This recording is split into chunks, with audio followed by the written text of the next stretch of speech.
Welcome to the Experience Comcast. I'm your host, Brigett Buis, and today we are joined by my friend Lauren McKenzie, who is an adult child or relationship strategist. So, welcome in, Lauren. Thank you so much, Bridget. It's great to be here. Yeah, I'm so glad to have you here because I feel like this is an area that we are all going to learn some things from because I feel like we've all experienced this in some form or fashion. So I know you're pretty much a relationship strategist. Your zone of genius has been in the adult child area, but that is expanding. So tell us a little bit more about yourself and how you got into this, and just a little bit about your story. Well, okay. So, you know how when a child acts up and it kind of causes a grown up to get emotionally just spent and overwhelmed? Absolutely. Mom of Uh, three. well, Yes. well, I use a proven framework to show grown-ups how to take control of their own emotions and positively engage with kids so that they can get their child to cooperate, lose the overwhelm, and show up as the very best version of themselves. And I wish that I could tell you that I do that now because I had a really beautiful journey to this point, but I did not. I arrived to today through the School of Hard Knocks and had a very difficult relationship with our oldest child that was filled with a lot of twists and turns and drama. And a lot of the Lord just making a masterpiece out of a great big mess. And through those circumstances, I learned what works and what doesn't, and how to help other people through that. That's so beautiful. Not all that you've been through, but just the story of how you got here. I feel like so many of us as coaches and things that we do in life, like similar to things that you do, we got here through walking through the fire ourselves. I wish we could Yes, all say, hey, we knew how to do it from the beginning, but most of us didn't. We had to walk through that fire. And not that we would probably go back and say, oh, I'm glad I walked through it, but we see the purpose in it of like God did, like you said, so beautifully. He took that mess and made a masterpiece out of it and showed us so much. And now I love how you're using that, what you've walked through, to now help others. So, in creating that framework, so it is something that you've done over and over, and it works. And so I love that, and we'll get more into that in just a minute. But tell us a little bit more because obviously I don't know if there's much worse stress. I'm sure there is, but parent-child stress especially. I mean, when your kid is stressing you out, and I think that's a lot of it. Like, oh my word, I'm sure that if I would calm down sometimes, my children would probably be much more happy with me and we could better yes. handle the situation. But in all relationships, because now you've kind of branched out and are doing some other things too. So tell us some of the things that people come to you with, and what are you hearing them say as far as like the stressful things? When they come to you, what are they saying? Like, Lauren, Yeah. this is where I'm at. They're saying, I've tried all the things, I'm out of ideas. I just don't know what to do with this kid. Um, And I told him, "You know what? That's normal because that's exactly what I experienced." And before I reached that real turning point in my own journey, I had tried all the things. I had done all of the tricks. My background is in education, and I had been teaching for a decade at the point when things just really were in the ditch. And so I was very embarrassed and ashamed that I couldn't get our child to cooperate. And in God's kindness, I'm married to a licensed professional counselor supervisor who specializes in difficult children, particularly those who've experienced trauma.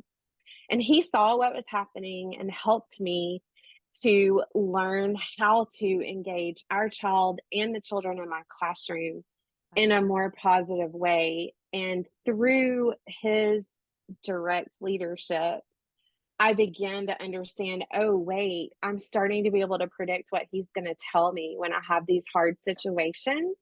Mm, And then I realized that families don't get the luxury of staffing cases at the kitchen sink with an LPC every night. right. And that if I could figure this out, other people could figure this out. And so I pulled just those like bare bones essential things and Mhm. created a framework that I help families work through. It doesn't matter if you're an educator or a doctor or a plumber or an electrician or a coach or whatever. There are some very basic things that everybody can do. So most people, when they call me, it's because they also are out of ideas and they're feeling like they're pinned up against the wall because they've tried everything that they know to do. And now they're frustrated and they're on the verge of giving up. Yes. And I love how you expressed how you are an educator and when it's your child and you're supposed to be the expert in that field and everything that you're doing is not working, I feel like it just takes that level of stress to a higher level because you really do feel like I should know how to handle this Yes. and you don't. Yes. The biggest challenge for me, and I do work with teachers also, and the biggest challenge was I had our child at home who was in the ditch, but then my last year in the classroom, I was the teacher of record for 867 students because I was a special area educator. And so you can imagine, I mean, I had every child in the school. So my stack of IEPs was, 3 inches thick. Wow. And those kids were also dysregulated. So I was dealing with a dysregulated child all day, every day. It didn't matter if I was at home or school. I was always doing that. I just couldn't find the exit ramp off the crazy highway. Wow. And a lot of people, especially educators, are having a hard time finding that exit ramp, Yes. but also parents who don't have a background in education and just don't know what they don't know, Mm. um, are feeling strapped and on some level shamed because they go out in public and their kid's the one that's throwing the fit or refusing to be cooperative, and they just don't have any tools for doing things differently. And so it's not that they're terrible and wearing that awful badge around. It just feels that way. That that's how they feel when they get to me is I'm ashamed. I don't know what else to do. Yeah. And that's such a hard place to be in because all the stress of the things that you're dealing with, wanting the best for your child and trying to do everything that you know how to do, but nothing is working. And you're right, you don't know what you don't know. You've tried it all. You don't understand why it's not working. And it's just like stress upon stress. And Mhm. so, yeah, so you're trying to help your kid who's stressed out and you're getting more stressed out. I feel like it's probably just this vicious cycle of like, how do I get off? How do I stop? It 100% is. How does that translate into, because I know you said you have now started working with professionals and not just parent child, but you started working with people of all ages. And I'm sure that there are probably, you've seen some basic commonalities that translate across the age range. Yes, I have. Um, One of the things that I discovered, so as a part of that turning point in my life, my husband helped me to understand how our brains are wired.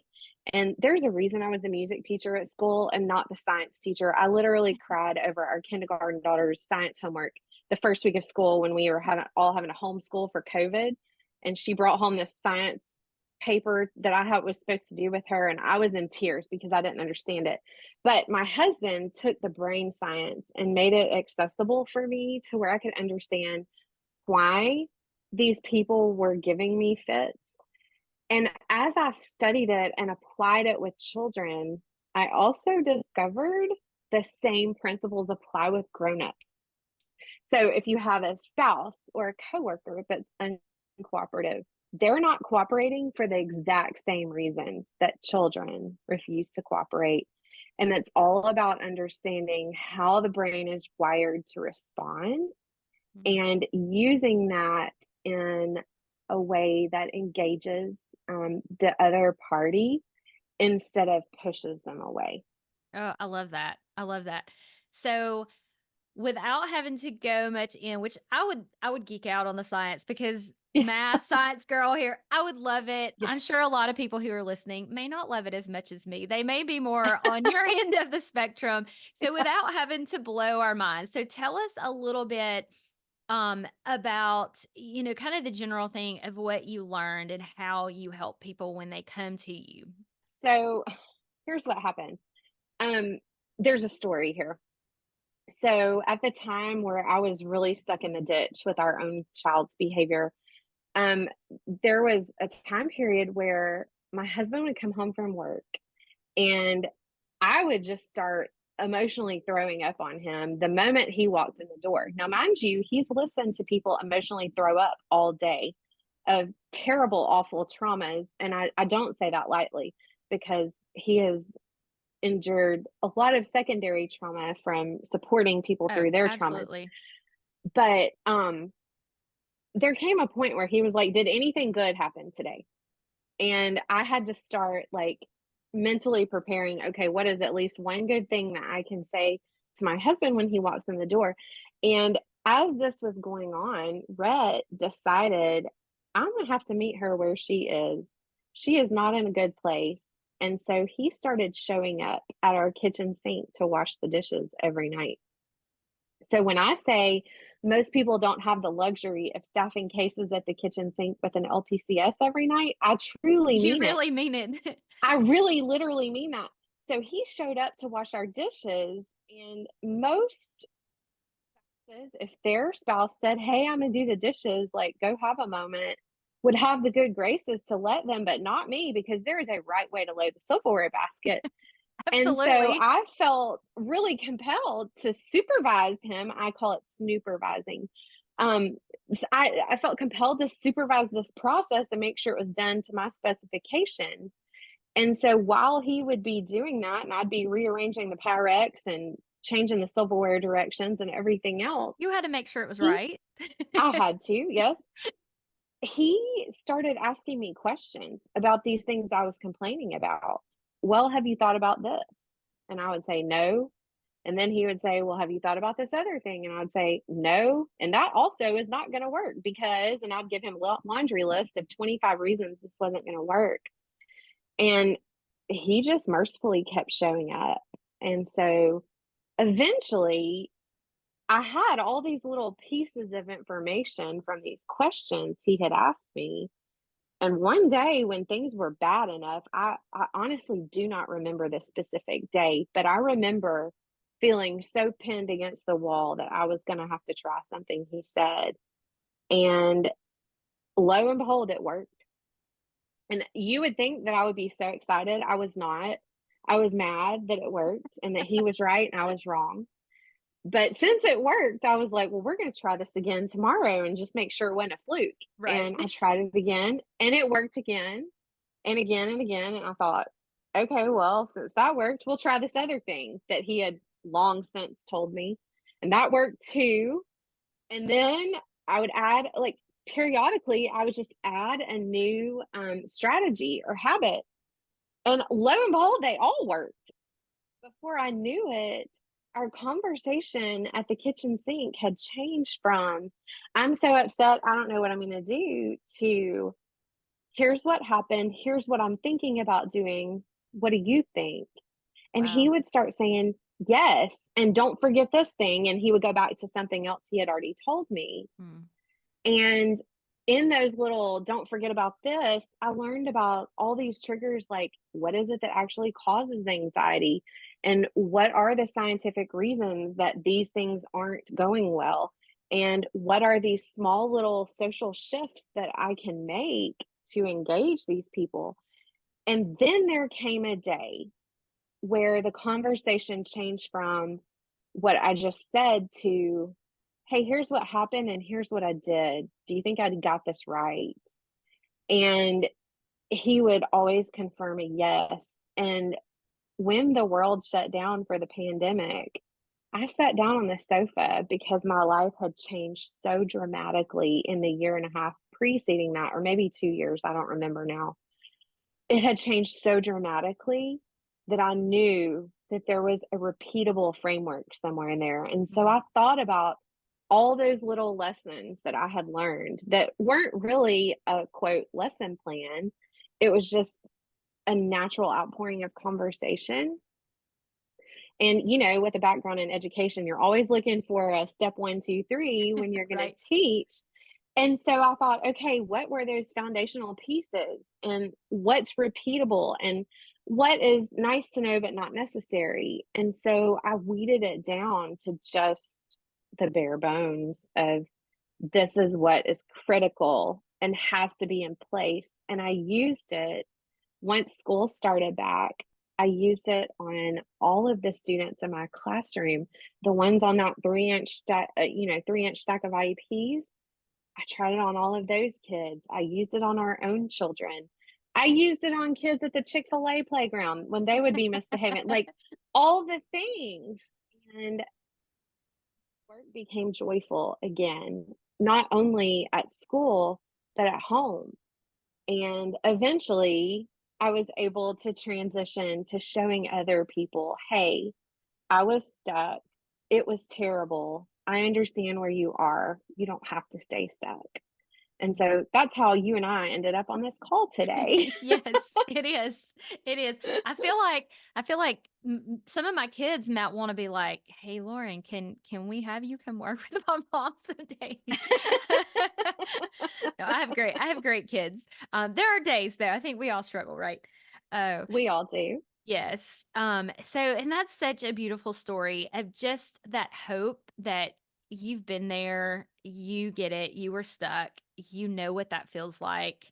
But this is what you did. Like there is hope. There are things that you can do.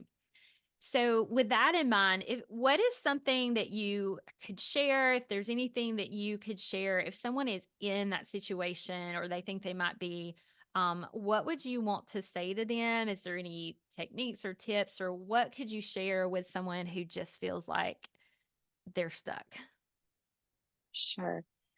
Um, the most important thing to understand is that a grown up who is not emotionally regulated cannot regulate a child who is not emotionally regulated.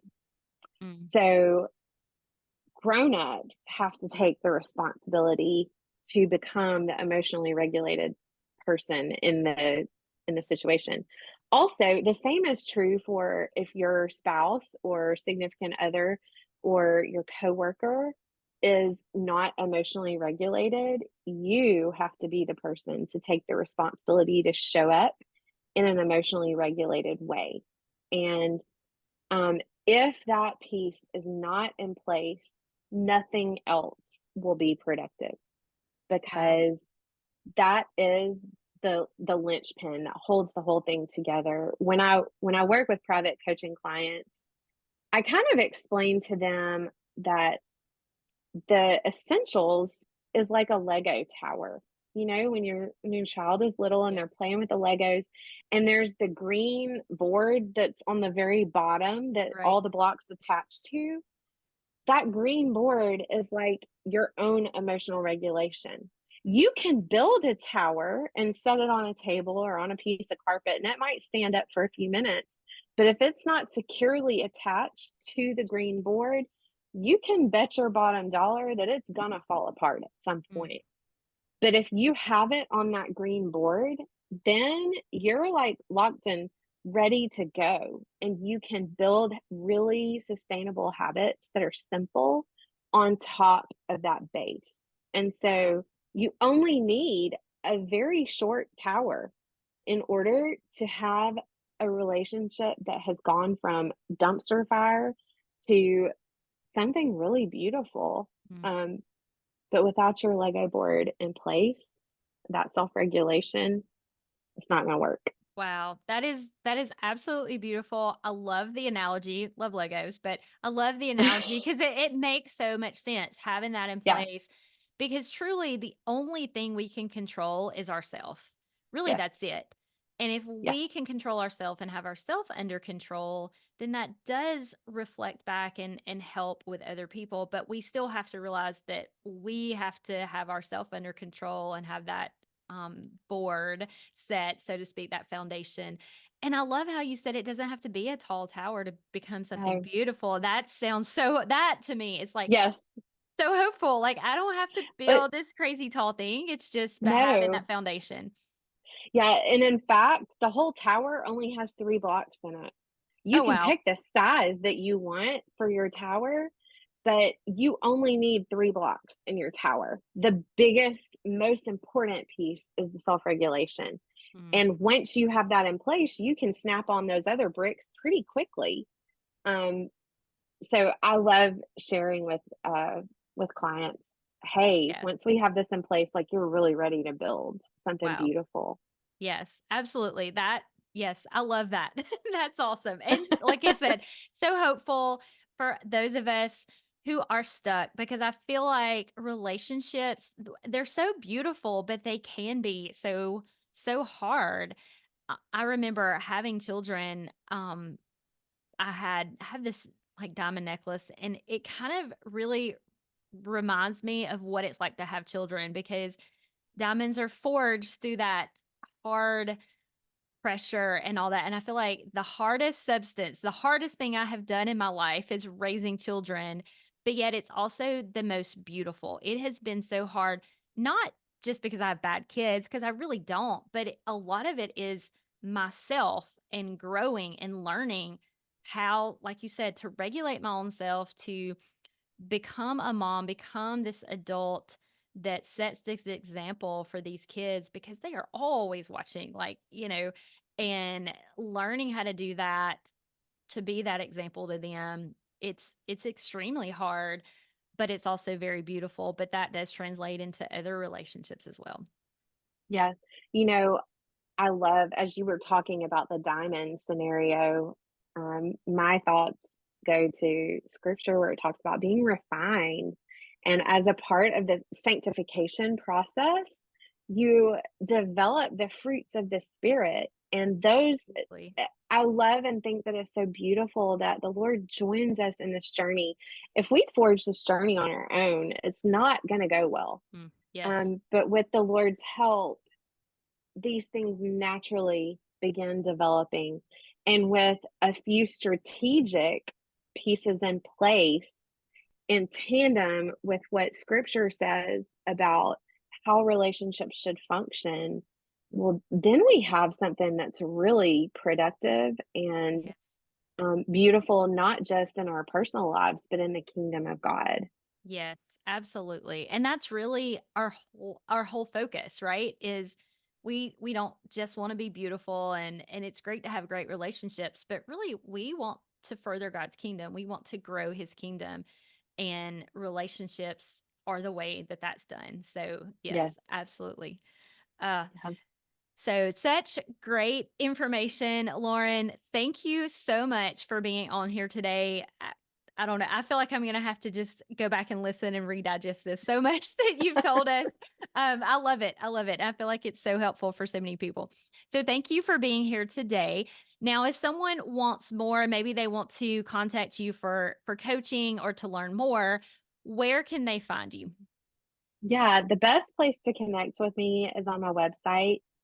Just visit winwithkids.co/connect. And if you'll put your contact information in there, you'll get an email from me and it has my phone number in it where you can text me. I monitor that during the work week when I'm not with a client. But I would love to start a conversation with you so that we can help you individually or your organization or business or your church or school um, as your stakeholders try to build healthy relationships that are beautiful. Yes, absolutely. So definitely check out the website. You can find that in the show notes as well. So there'll be a link to that there. So again, Lauren, thank you so much for being here today.